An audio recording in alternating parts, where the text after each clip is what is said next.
Hi, welcome to Cup of Chocolate. I'm Shoko. In each episode of this podcast, a friend and I will be chatting and discussing listener-submitted stories and gossip. So grab a cup and let's chat.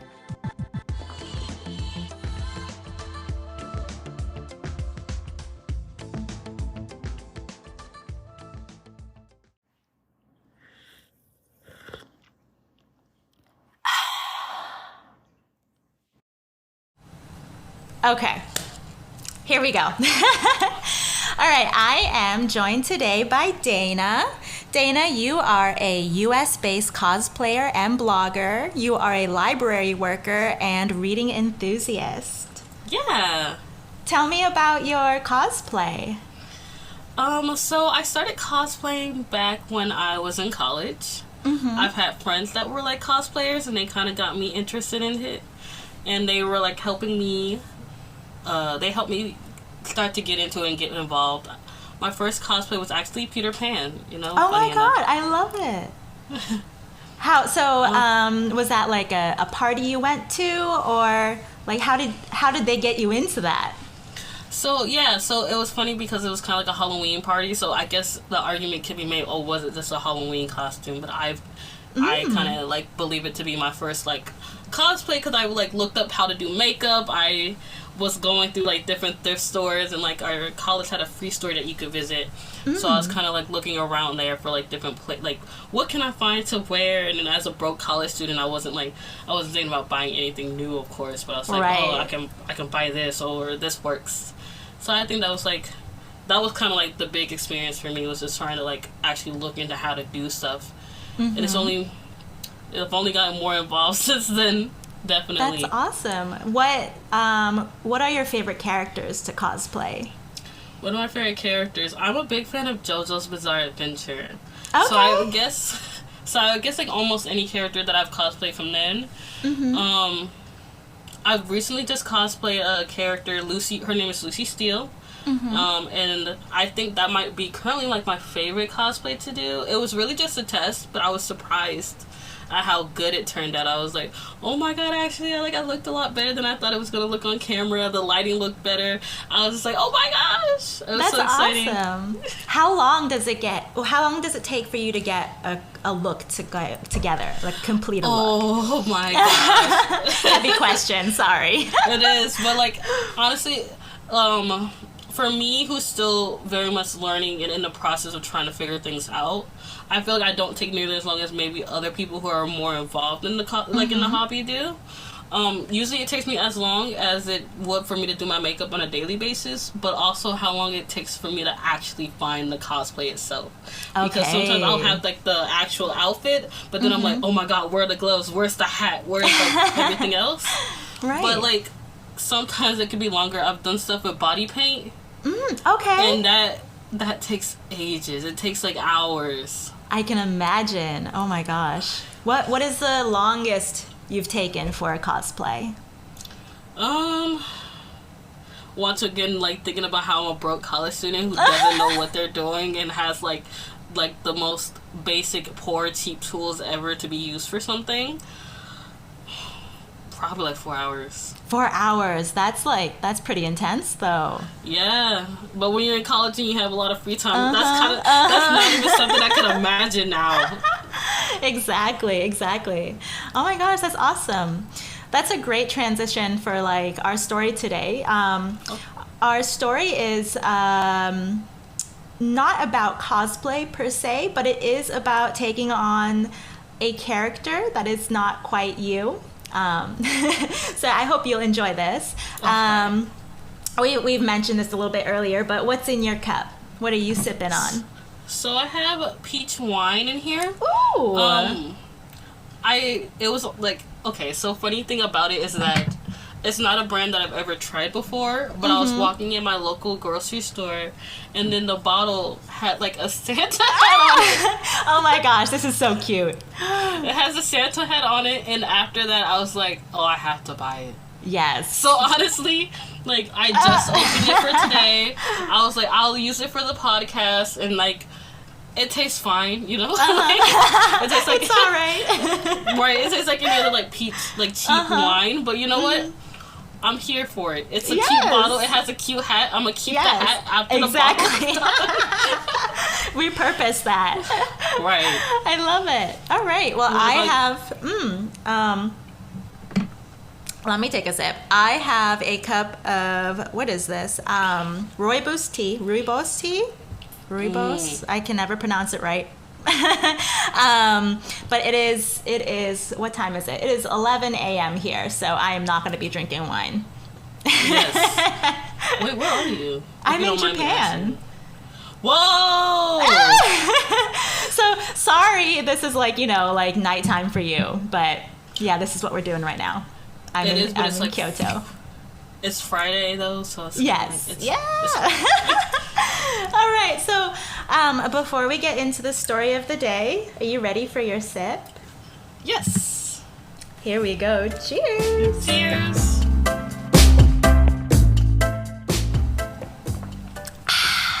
Oh, yummy, yummy. Okay. So, for this podcast, I like to keep it to stories that have been submitted by listeners. But right now, today I have a story from Reddit, from the subreddit, Today I Fucked Up, which is like a gold mine for stories. Right. But once once this podcast gets more like, more popularity and more people submitting stories, then I'm going to distance myself from Reddit. Blah. But anyways, here we go. Okay. I've changed all the names and the places involved in the story. So even though it's probably anonymous on Reddit, it is double anonymous now. All right. So this story is from our friend Lisa. We'll call her Lisa.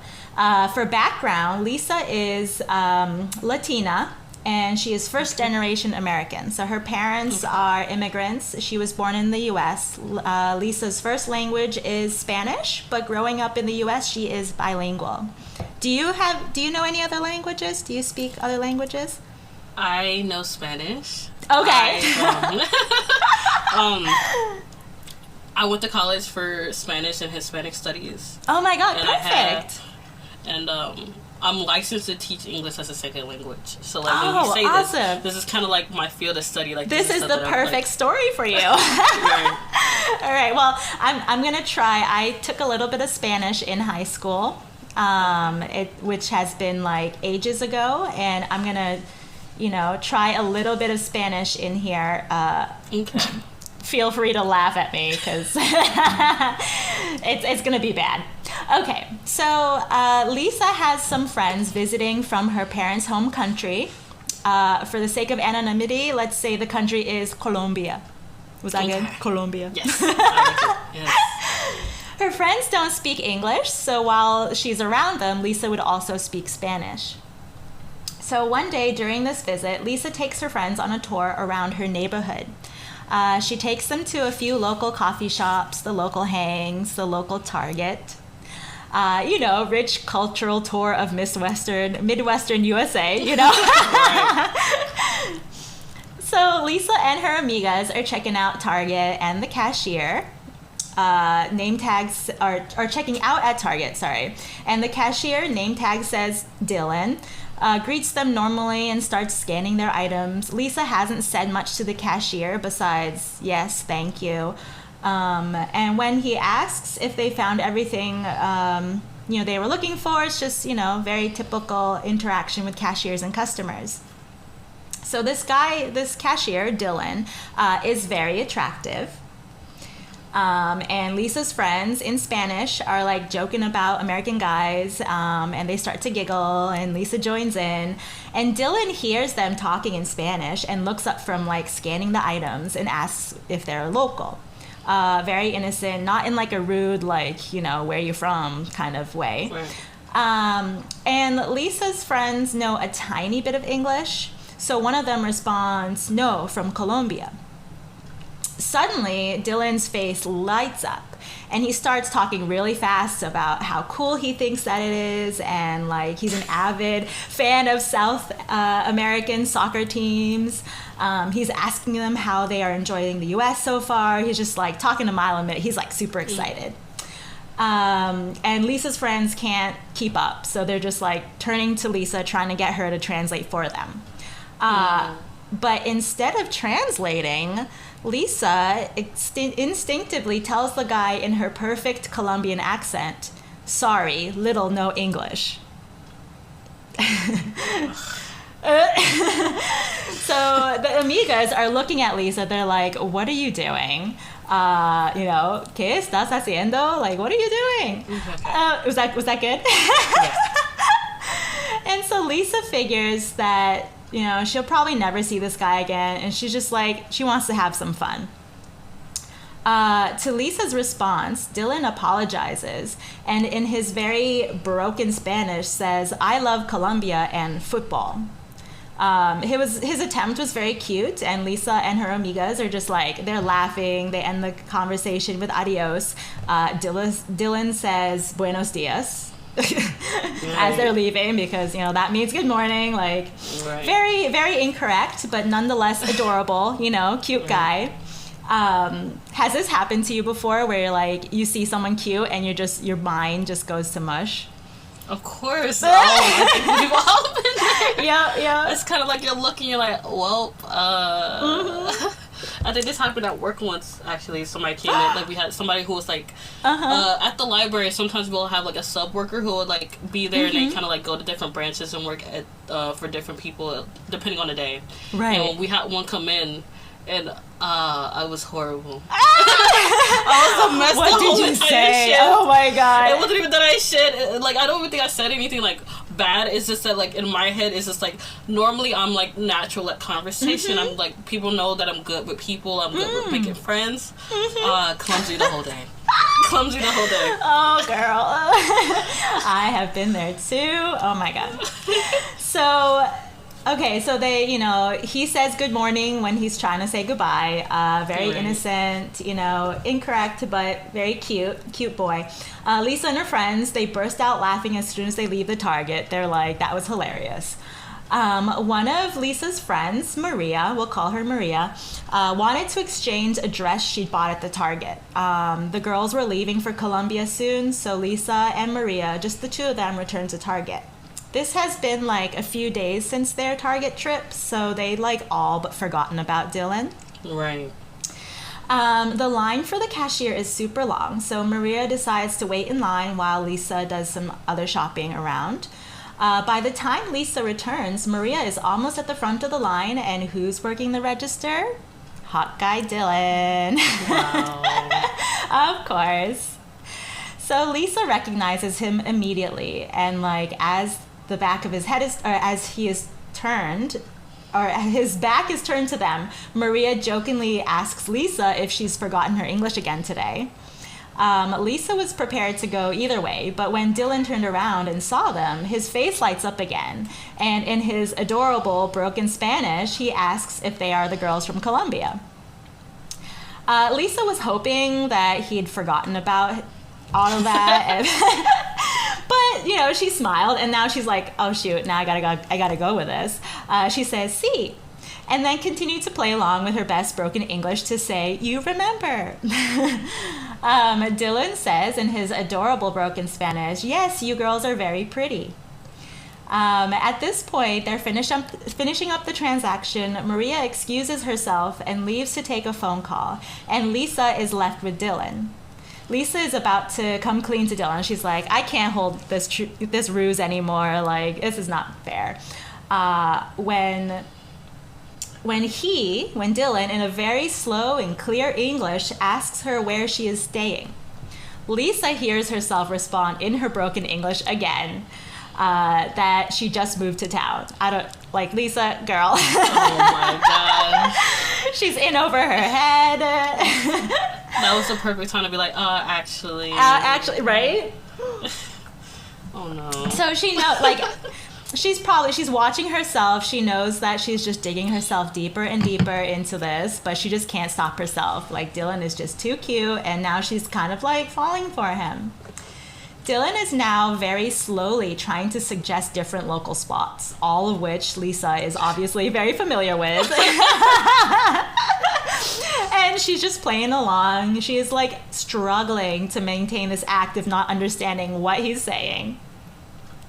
Lisa is trying to complete this transaction and leave as quickly as she can.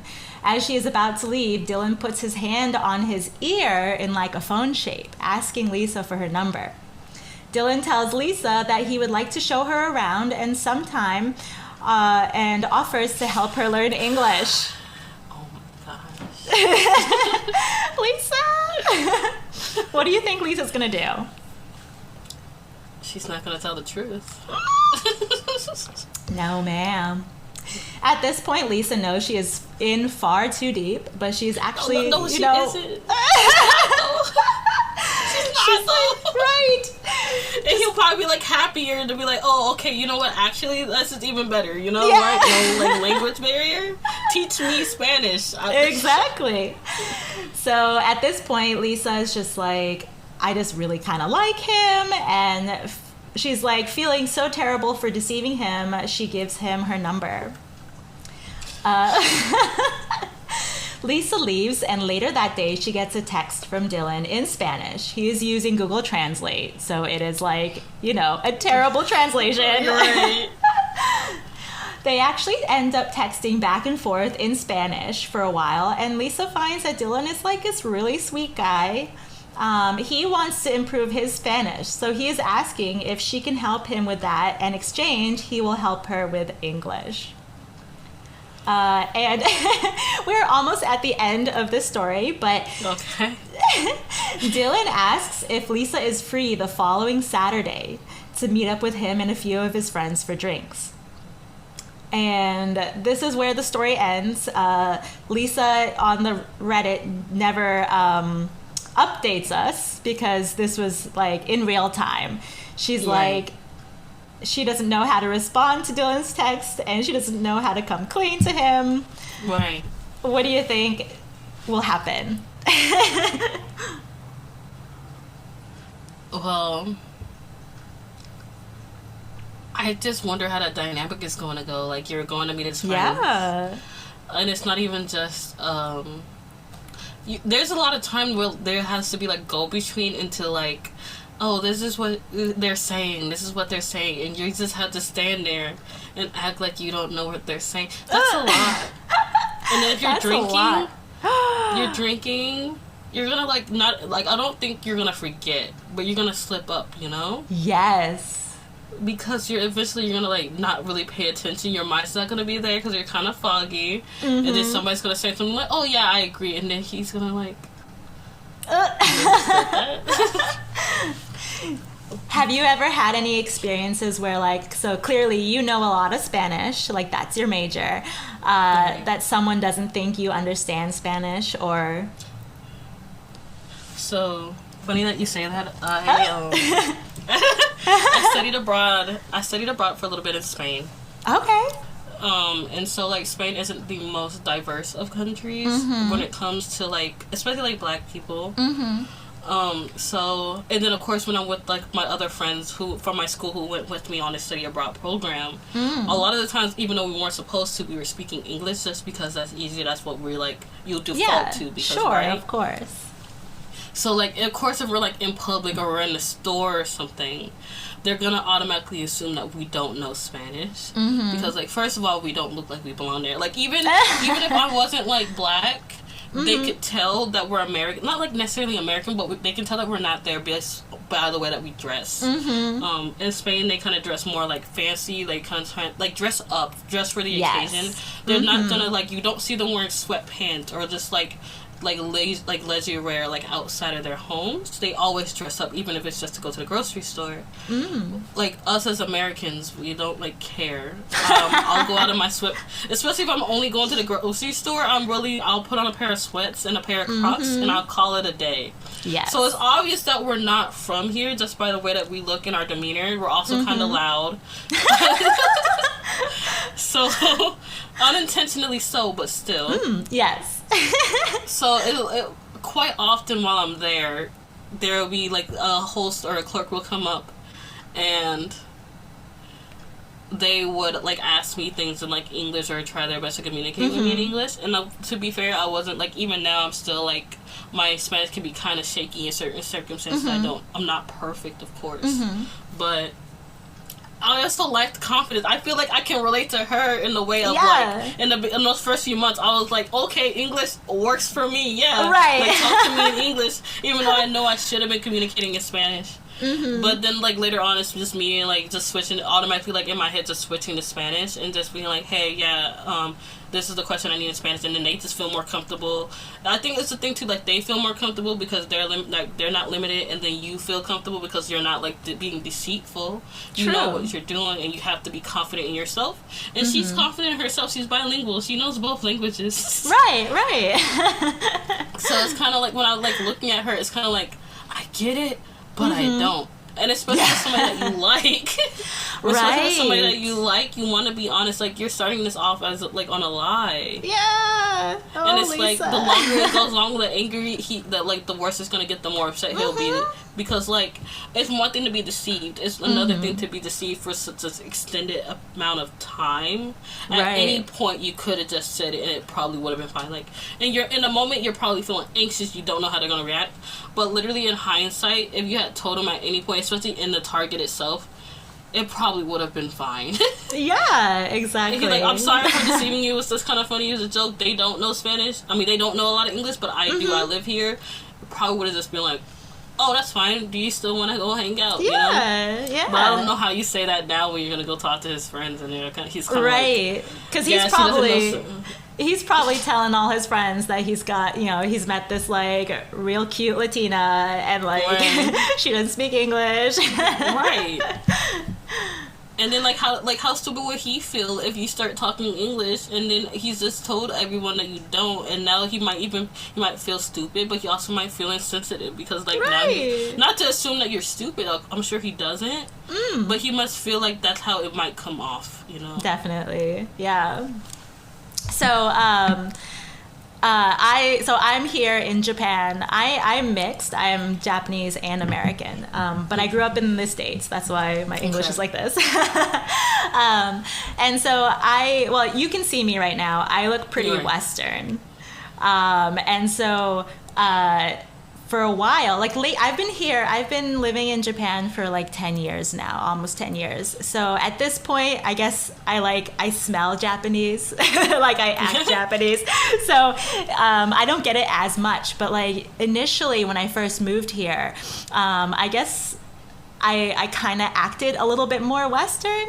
And so like I would go to like the grocery store, and like the register people, the cashiers would be like, oh, your Japanese is so good. And like, and so like if it was someone I was having a longer interaction with, then I'd be like, oh, well, I'm actually Japanese.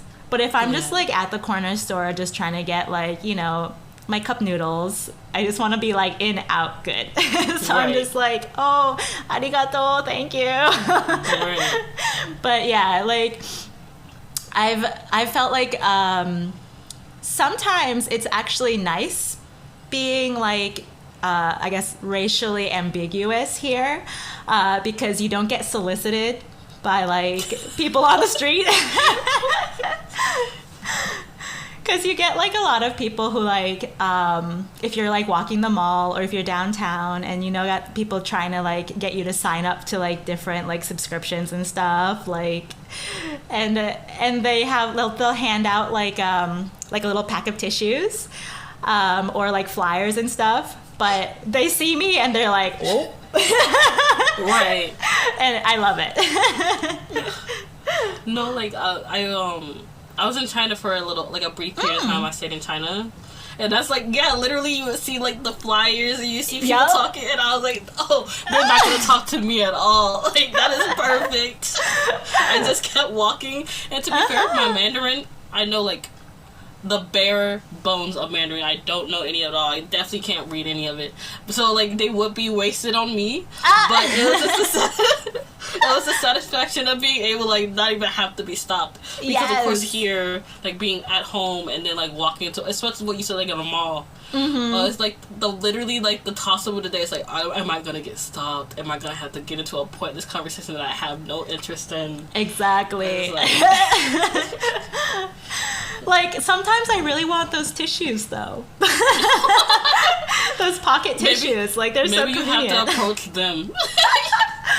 But then as soon as they know that one time is over. Exactly. Exactly. Yeah, and like, so nowadays I have kids, so I'm walking around like with kids, and so that's another thing that like kind of gives it away that I'm here long term, so I'll probably know Japanese, but I really want those free tissues sometimes. Oh man, do you have any like crazy stories about like language barriers or like something about like your time in the library? So like in terms of like language barrier, I think the one incident that like pounds the beginning of my head is literally, so when I went to China, I was with a friend of mine, and my friend did know Mandarin. My friend we like bonded because we were both linguistics majors. We were both learning languages together, and my friend, they were learning both Spanish and Mandarin, so they like had a good understanding.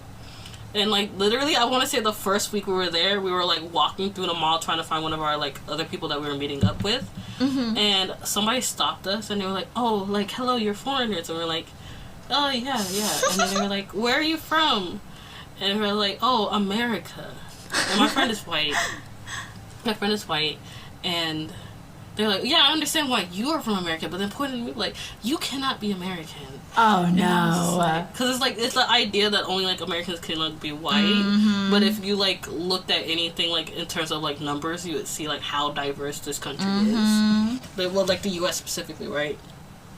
So it's like a whole like language conversation, because my friend who knows Mandarin doesn't know the proper Mandarin. To just feel like, well, we like our best way of saying it is like we both got U.S. passports, like we both have to be American. Like, and he literally could not express anything else.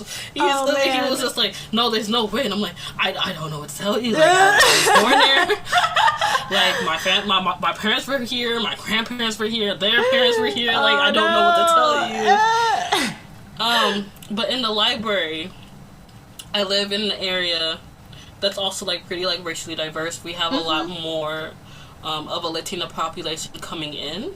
So there will be times that we have people who aren't the most fluent or have the greatest understanding of English. And I'm the only one there. Like, sure, there like we have like basic phrases that everybody seems to know to help out for the general questions. Right. But like if something gets more involved, and if I'm there, because I'm not there all the time, of course. I'll just come out, and then I'm the one who typically handles those situations, which is fine with me. I'm happy to help like the patrons for what they need. But that's kind of like a thing too, is that I kind of like help navigate with them. Sometimes they have like an interpreter there, and it's quite obvious the difference between our skill level. Like, that is their job. That is not something that I am like trained to do at all, and it's quite obvious. But that's kind of like my like insight and like site for it, because at the library we do like a lot of different things that people don't normally think that we do. So it's like they'll come in for a lot of different things, like to do paperwork or get paperwork or help sending things off or faxing things, and then it was like, libraries do that? We're like, yeah, and we do it for free, so take advantage, right? I feel like you have a lot of stories about stuff that goes on in libraries and like the kind of people that come in. I haven't been to a library in a minute, which is a shame. I need to go to the local library, but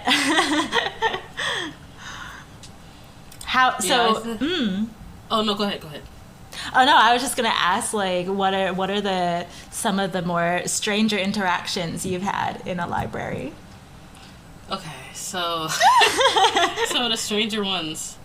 I think, and you know, you want to think like it will be like one-off like instances, but I would say like some of the weirdest like or like ones that I remember the most are the ones that come from regulars that come in like every day. And it's just like the things that you're like, well, it's just another day that this happens.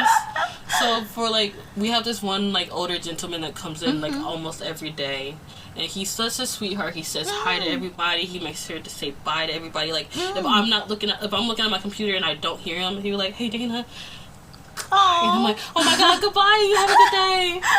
So one morning he came in and then he like was like taking his medication, and then suddenly we just hear choking and the whole library gets quiet and we're like, "Oh my gosh." We're like, "No, please." And like he was okay. Like we managed to like kind of like dislodge one of the pills he was like inhaling, but like that's scary, right? And then it's just like went to business as usual. Like he went back to looking at his books, and we all went back to what we were doing. Oh my gosh! But it's just kind of like, oh my gosh. But then it's kind of like, well, that's another day at the library for you. Oh no! And then we get a lot of interesting phone calls for sure. We do Oh my like God. a lot of reference work, and that can go from as something as like, do you guys have records from like years before, right, or genealogy questions? But it could be easily something as in, do you know the phone number to this place? And normally with those kind of like, do you know the phone number? We're not doing anything different than what a normal person would do. We would go to Google and just put it in their place and look up a number. But we have another gentleman that calls, and he calls, like, we've limited him to, like, 3 questions a day. Oh my gosh! Because he'll call several times, each with a different question, or sometimes the same question. And it's stuff like, what's the biggest, most expensive camera that you can buy on the market? Or what is the, like, most expensive pair of, like, ski goggles you can buy? Oh my And god! he'll want like a whole list, and he'll like already have a number that he's looking for. So you're kind of like on a wild goose chase of the day, trying to find this information for this one person. And he'll ask to print out this information, and we'll print it out. And like once a week, he'll come and he'll have like 30 pages worth of information of like different things from the time that he's called. Oh my gosh! I wonder what he does with all that information. He has them like all in folders. Like he came in one day for tech help. And he, like, had them all, like, he just brought out the folders, and, like, sure enough, like, everything, like, it almost warmed your heart in a way. Like, he's keeping that all, like, organized. He keeps it all together. Like, not a page is missing, and he just keeps that information for later. But it's also kind of like, but you're not doing anything with this. So what are we doing? It's kind of funny. That's hilarious. Oh wow! I didn't know like people use the library as often. Like, you know, this is something like I'm familiar with from when I was a kid. Like, because, you know, I'm from, I mean, I'm not old, but I'm from an era where, like, it was slightly before Google. And so, like, you know, we're always going to the library. Like, in school, we were taught how to go to the library and, you know, the Dewey Decimal System, all that. Yeah. But, yeah, it's like, you could do, like, a whole podcast on, like, the experiences you probably have with different people coming in and out from the library. Right. And it's like we all like I see so many other like library like workers who have their own stories, and it's kind of like interesting too, because like I make it clear that I'm like a library worker. I am not a librarian. You need to have you have to have a degree. There's a master's. I was gonna ask, yeah. You need to have a master's degree to be a librarian, and I have a master's. It's not in library science. And as a person who's in America, I don't want to go back to college. No. No, thank you. I'm sure you can imagine why I wouldn't want to do that. Yep. I love it. I love it. Like I love the library, and I think a lot of times like the biggest population would be like older people, but also like like families with younger kids to get them into reading. Yeah. But we're starting to see more of an increase in like teens and young adults, but I think a lot of that can be attributed to TikTok and like how reading is starting to become popular, how things that are old, like the trend, old things are becoming new, right? Like vinyls are becoming popular, CDs, like physical media. People are wanting to read more, they're wanting to own like physical copies, they want to hold an actual book. Yeah. So I think that they're taking more advantage. Like we're seeing like suddenly we're having like, I don't like Colleen Hoover, but her books are flying off the shelves always. But we're also seeing like a lot of the cute little romance novels. They're the ones that are like coming up, or like sci-fi or fantasy. And we're also having a lot of young adult writers that are entering this space and like making it more like, oh wow, you're my age writing a book. I want to read your book because obviously we can relate to something. We're both young, right? Oh, that's awesome. So like, I think now more people are coming to the library, and I mean, like, I can't speak on every library in every state or even every city. They're gonna be so different. But like, the libraries do so much, and it's like they offer so much for like free or like really low cost, and that's like people are starting to realize that more and more too. Like, we offer like different streaming services for free, as like my library system does. Like, you can like watch certain movies and stuff for free, or you can like listen to music for free. Like, we offer those services. You just need to have a library card, which is also free. Yeah. I think the people are missing out on the library, and I'm so happy to hear that like it's coming back. There's a guy, I don't know, maybe you're familiar. He's like, I think he's a librarian or he's a library worker. I don't know, but he's on like, I've seen his reels on Instagram, but he's probably on TikTok also. And he Is he the one with the afro? Yeah. I know exactly what you're talking about. I forget his name. Yeah. I'm so bad. I do too. I love his content. Yeah, and it's just like so wholesome, and he just makes you want to go back to the library. Yeah. And he's talking about like how his library like lends out instruments and stuff like that. And like it's amazing. I don't think my library has like instruments, but it's like, I hope people go to the library more. I remember, I think the last time I was in a library, I was in a library like a few years ago, which is kind of embarrassing. But before that, when I was in college, I remember I went to visit a friend at a different school. And I guess a bunch of my girlfriends and I went to visit him at his dorm, and he stayed at his girlfriend's place. But obviously he had the tiny, like, twin long bed. And so there's three of us girls trying to share this like tiny bed. We got no sleep. So, and then this guy who is our friend from college or from high school, he was busy with his girlfriend. So the next day we had nothing to do. We decided to go to the local library, and they had like the most comfy couches, and we all ended up just like squatting in the library. But it was just so nice. I don't know where that story is going, but I think that's an amazing thing. And I think, I don't know, have you heard of the term third spaces? Like, do you know what that like refers to? Third spaces? So it kind of refers to how teens and even young adults are like, the third spaces where they go to like hang out or just chill outside of like work or home. Like work, like home would be like the first space, second space would be like work, and like the third space is like that place you go to like just relax or just to be like a person, right? Like, and they're saying how like a lot of that's disappearing. Like, there aren't arcades, there are like no roller skating places. Like, the mall isn't as like bustling and like popular as it used to be.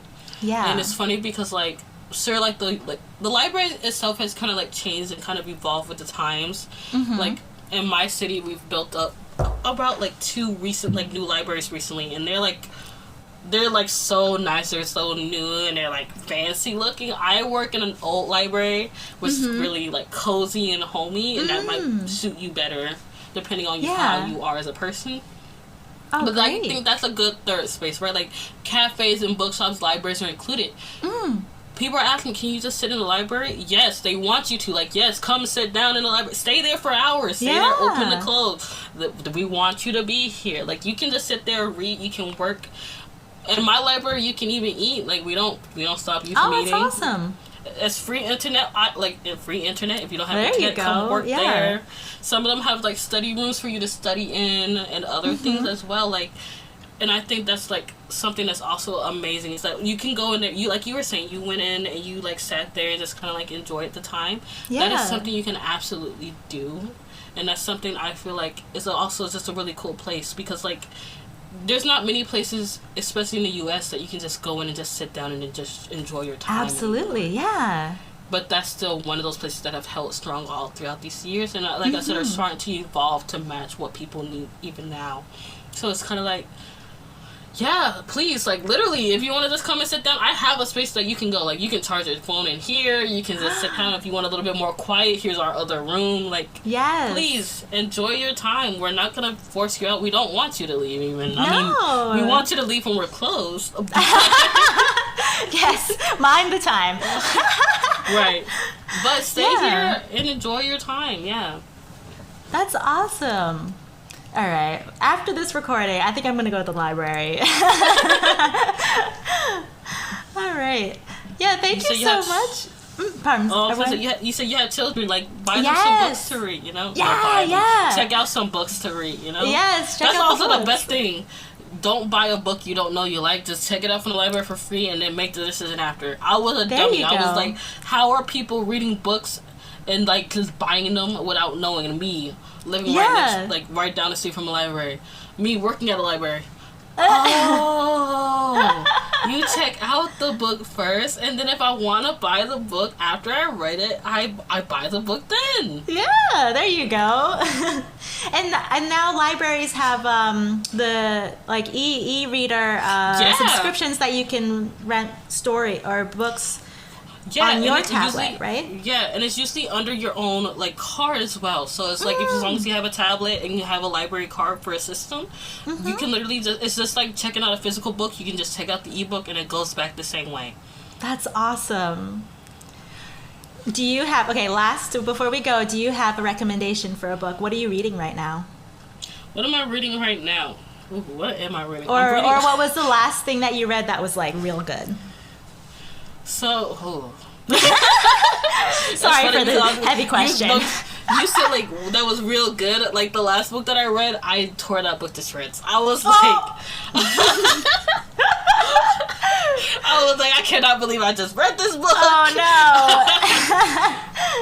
no. A book. So, I'm trying to like think is there a genre that you might like? Like think about like give me like a genre maybe.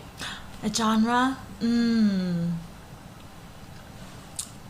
I am actually, to be honest, I'm not much of a reader. No, that's fine. I have little kids, and it's just hard for me to find time to like wind down and like read peacefully. And like when I do have that like downtime, I'm either like scrolling social media mindlessly or sleeping. So I don't do much reading, but in the past, when I did have more time to read, I was really into like, I guess like sci-fi and fantasy is where I go. Okay, so here we go. So bad stigma that people have. Graphic novels are real books. I will say that. I will stand 10 toes down in it. Most of my reading catalog are graphic novels. I read like a lot of nonfiction. I read a lot of regular fiction. But my majority of my book reading is graphic novels. And yes, there are graphic novels meant for solely adults, and that's important. And I feel like they're easily like a little bit more digestible to read and get through than maybe like a 300-page book that people can like have to sit down and like really pay so much deep attention to. So there's this book by this comic artist who's really popular online, Sarah Anderson. You might have seen her. Like the character, she draws herself as this like character, like kind of like kind of like wild, like black hair, and she's always wearing like a black and white striped sweater. Like I feel like if you see her after I explain it, you will know exactly what I'm talking about. Okay. But she wrote a graphic novel, and it's kind of it's called Fangs. So Fangs by Sarah Anderson, and it's kind of like a slice of life book about a werewolf and a vampire who start to date, and it's about how they react to each other's different quirks and like their day-to-day lives. So it's kind of like, oh yeah, like, oh, I wonder what my girlfriend's doing, and she's like sleeping in her coffin, and then it's like her taking her werewolf boyfriend out for like little walks in the park at night while they're like hanging out, and then making jokes about each other, about their different like, about their jokes about, oh, how you're a werewolf or how you're a vampire. It's really cute, and it's kind of like short too. Okay. It is a graphic novel, and it's very digestible. But that's something I would recommend. It's a cute, short little like read, and I think that would be good if you like fantasy in terms of like werewolf and vampire stuff. But also something that, even with kids, is something that you can easily get through without having to like dedicate a whole lot of time. That is really important. That's awesome. Thank you so much. I'm going to check that out. No problem. Yeah, so thank you so much for joining us today. I hope you enjoyed the story. I did. Yay! I would love if you would like send in more stories of your time at the library. I would be like elated. I'm gonna like, it's gonna be like literally the first few days of the next year, and I'm gonna like, oh, this is a story I have to like yes, yes, please. And I hope you come join us again, Dana. Thank you so much. No, thank you for inviting me on. I'm so happy I could be here. Yeah, and I'm glad this worked out. We didn't have like too many technical issues. Right. I am like winging this, so you're doing amazing. I want you to know that you're doing amazing.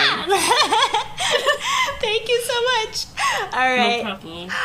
Thank you. We'll see you again. Problem. Yes, Bye. yes. Goodbye. Bye-bye.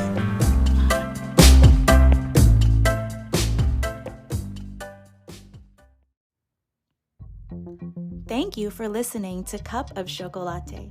If you have a story to share with us, some juicy gossip, or you want to come on the show with me and be part of the conversation, DM me at our Instagram account @MarkCupOfChocolate.